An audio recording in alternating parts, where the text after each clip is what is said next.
l'école devient un espace de socialisation et la rentrée, une transition symbolique entre les vacances et le retour à la vie collective.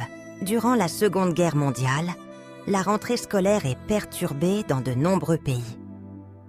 En France, les écoles sont parfois réquisitionnées, déplacées ou fermées. Les enfants découvrent la rentrée sous la contrainte, avec des horaires réduits et parfois même des cours dans des locaux improvisés.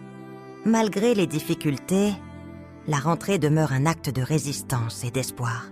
Dans les années 1960 et 1970, la démocratisation de l'école s'accentue. La rentrée scolaire devient un événement médiatisé. Radio et télévisions en parlent, les gouvernements lancent des campagnes pour encourager la scolarisation. Et l'école se veut le moteur du progrès social. La rentrée marque alors le début d'une nouvelle étape pour des millions d'élèves, désormais issus de tous milieux. La rentrée scolaire se modernise avec le développement des technologies. À partir des années 1980, les premiers ordinateurs font leur apparition dans les salles de classe, changeant la façon d'enseigner et d'apprendre. Les élèves découvrent une rentrée où l'innovation commence à prendre place aux côtés des traditionnels cahiers et stylos. Au XXIe siècle, la rentrée scolaire s'adapte aux enjeux mondiaux.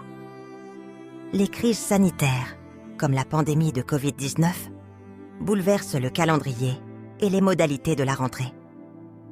Les élèves, enseignants et familles s'adaptent à l'enseignement à distance, à la distanciation et au protocole sanitaire, redéfinissant la rentrée comme un moment de résilience et d'adaptation.